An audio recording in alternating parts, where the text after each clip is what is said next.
삼촌들은 제가 바르게 커야 한다면서 용돈을 챙겨주곤 하셨어요. 비록 아빠는 없었지만 이모들이랑 삼촌들이 자주 챙겨주었기에 아빠의 빈자리가 크게 느껴지진 않았죠. 엄마는 점심에 절 위해 시간을 내어주었고 늦은 밤 절 재우고 새벽에 술에 취한 상태로 들어왔어요. 어린 나이였기에 모든 엄마들이 밤에 출근하는구나 생각했는데 나이가 들수록 이상하다는 생각이 들었죠. 친구의 엄마는 아침 일찍 일을 나가시거나 집에서만 생활을 하셨고 늦은 밤까지 일하시는 분들은 식당을 운영하시는 것 같았거든요. 우리 엄마는 새벽에 들어올 때면 지독할 정도로 강한 향수 냄새와 진하게 화장된 모습으로 술에 취한 채 비틀거리며 들어오셨거든요.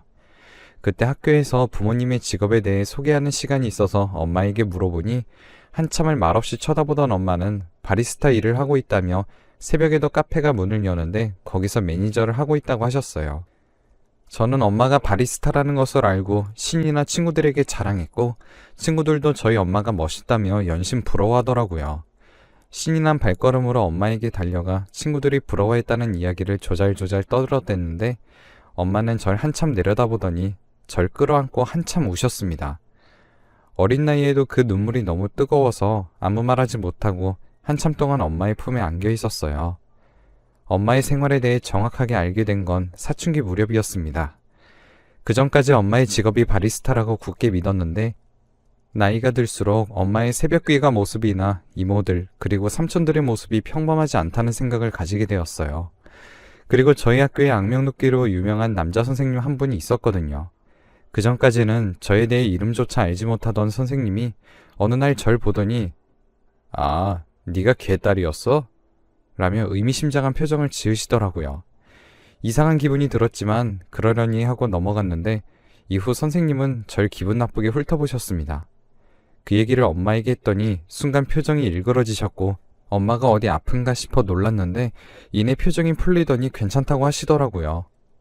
이후 엄마는 곧 이사 가야겠다며 이번에는 조금 멀리 이사를 가야 할 것 같다면서 전학을 가야 될 것 같다고 하셨어요.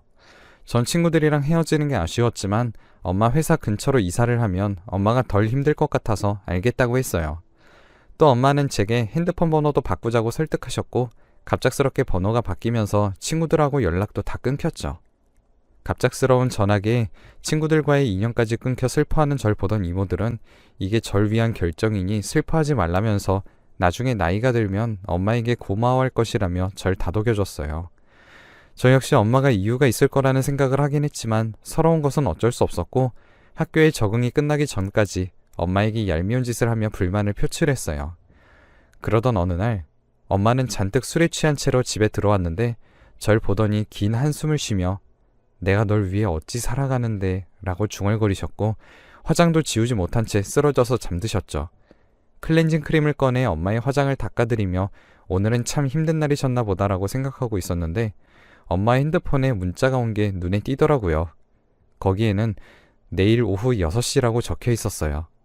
그리고 만약 나오지 않으면 절 찾으러 온다고 적혀 있었죠. 협박처럼 온 문자가 계속 신경 쓰였고 엄마가 걱정된 저는 누가 보낸 메시지인지 확인하기 위해 주변 커피 전문점에 숨어 있었어요.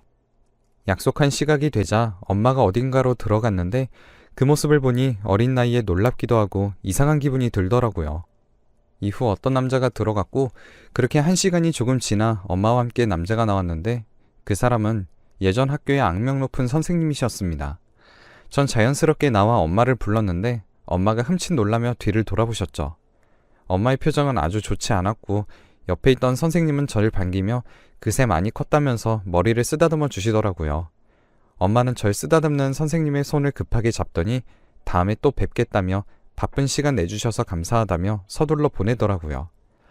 그리곤 학원에 갈 시간에 여기에 왜 있냐며 절 다그쳤고 전 엄마가 왜 선생님이랑 있느냐며 사귀는 사이냐며 따져 물었어요. 엄마의 연애 때문에 제가 전학을 간 것 같아 기분이 나빠져서 이러고도 엄마가 엄마로서 자격이 있냐고 맘에도 없는 말을 해버렸죠. 엄마는 그 소리에 놀라셨는지 빤히 절 들여다보았고 저는 말실수를 한 걸 알았지만 사과하고 싶지 않더라고요. 그래서 엄마를 지나쳐서 학원으로 향했어요. 엄마에게 나쁘게 말을 하고 난 뒤 마음이 좋지 않아서 퇴근하고 올 엄마를 기다리다가 잠에 들었답니다. 새벽이 되어 들어온 엄마의 발걸음을 듣고 잠에서 깼는데 사과할 엄두가 나지 않아 눈을 꼭 감고 있었습니다. 엄마는 절 보더니 머리를 쓰다듬으며 미안하다. 엄마가 못나서. 우리 아가가 언제 이리 컸을까 라며 우시더라고요. 전 엄마 우는 소리에 놀라 눈을 뜨고 말을 예쁘게 하지 않은 것과 엄마에게 나쁘게 얘기한 것을 사과하며 꼭 안아줬어요. 그런 절 엄마는 꼭 안으면서 아프지 않게 예쁘게 잘 커주고 있다며 엄마는 괜찮아 라는 말을 되풀이하셨죠. 그렇게 엄마와 화해를 했어요. 그리고 얼마 뒤 제 인생에 가장 큰 일이 벌어지고 말았어요. 그날은 영어학원을 마치고 나오자마자 코앞에서 버스를 놓쳐버린 날이었어요. 뼈까지 추운 바람이 들어올 것 같은 겨울 날씨에 발을 동동 굴리며 다음 버스를 기다리고 있었죠. 그런데 제 앞에 차가 한 대 서더라고요. 그러더니 창문이 스르르 열리면서 그때 그 선생님이 타고 계셨어요. 선생님은 제게 학원을 여기 다니냐면서 꽤 추우면 엄마 직장까지 선생님이 데려다 주신다고 하시더라고요.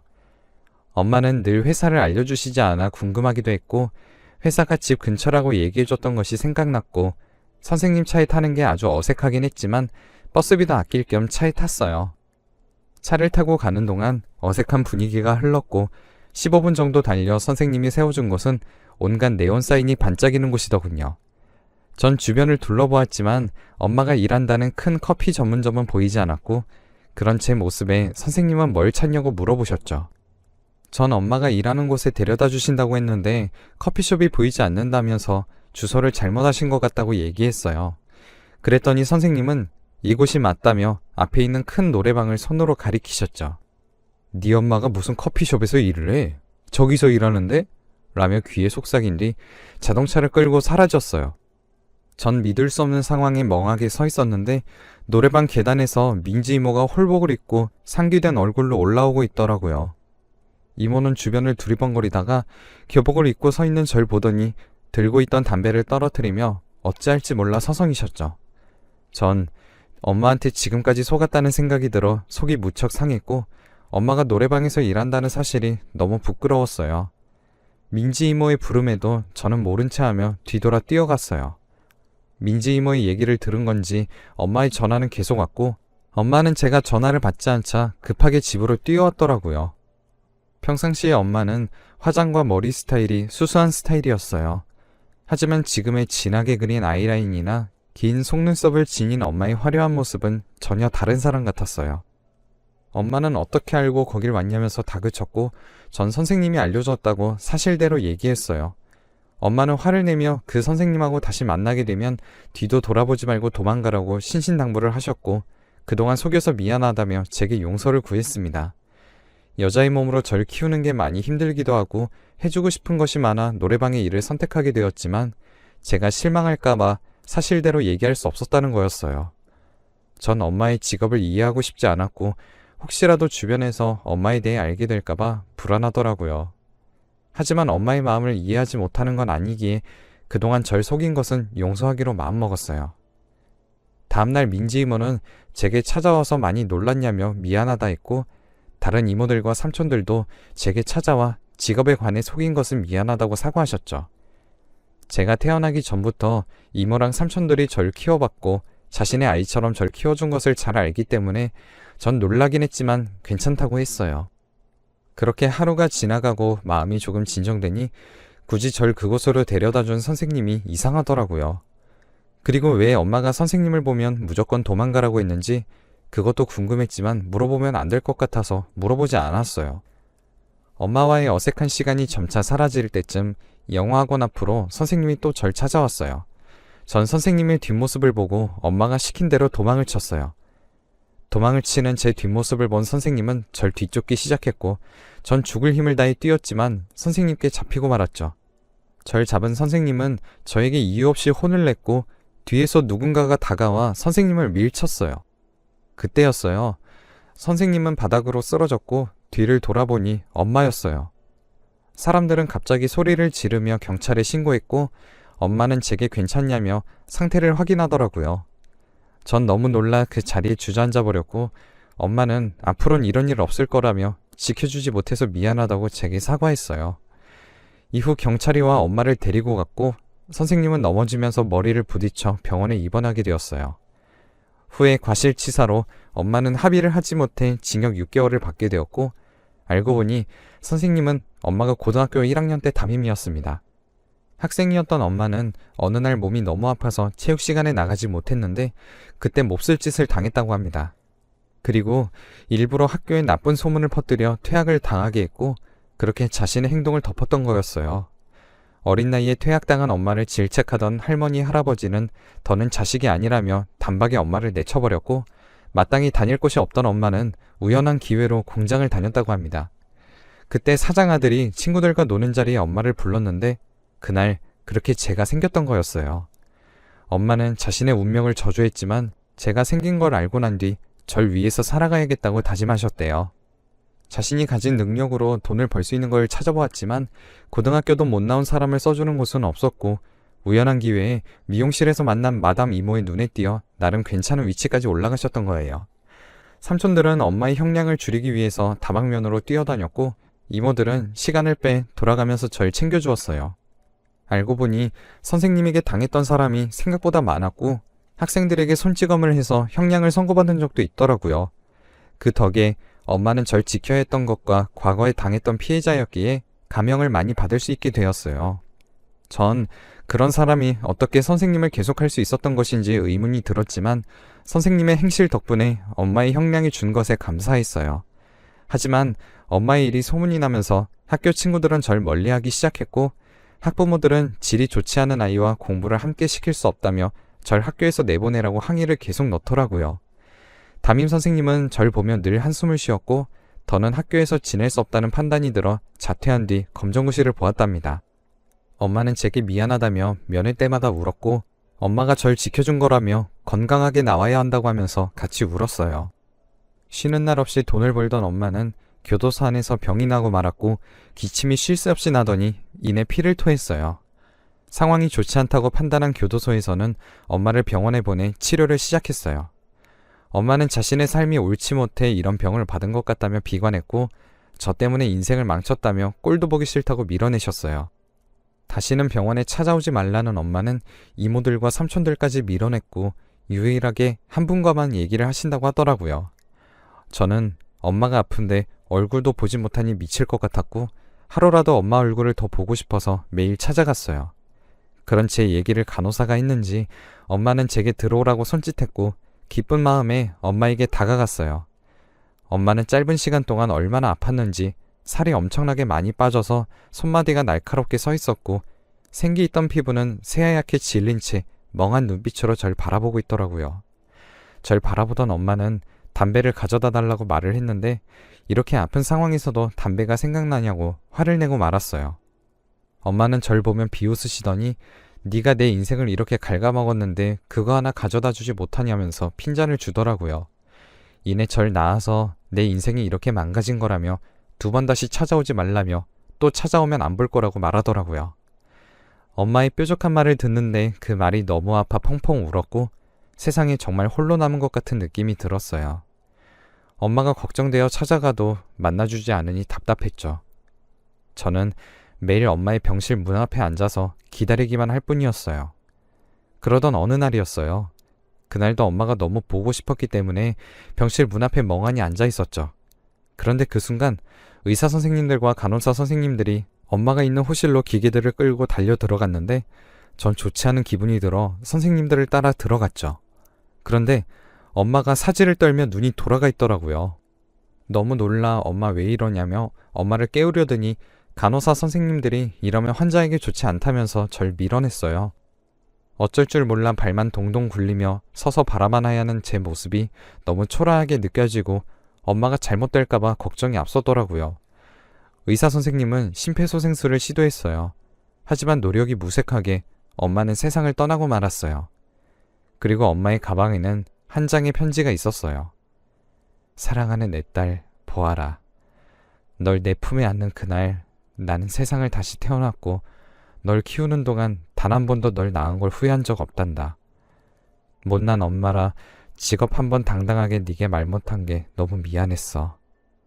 엄마가 널 위해 돈을 모아두긴 했는데 많이 모아둔 게 없어서 미안해. 우리 예쁜 딸한테 엄마가 떠나는 모습이 너무 예쁘지 않을 것 같아서 널 밀어냈단다. 아픈 모습이 마지막 모습으로 떠오르는 게 싫어서 매일 찾아오는 걸 알면서 못되게 밀어내서 엄마가 정말 미안했어. 죽을 때가 되면 세상에 미련 하나 없이 갈 줄 알았는데 우리 아가가 눈에 밟혀 발길이 쉽게 떨어지진 않을 것 같네. 다음 생이 있다면 그때 다시 엄마의 뱃속으로 찾아와줘. 그땐 더 당당하고 멋진 엄마가 되어줄게. 사랑한다, 내 딸아. 엄마의 편지를 읽고 엄마가 너무 그리워서 한참을 울어버렸어요.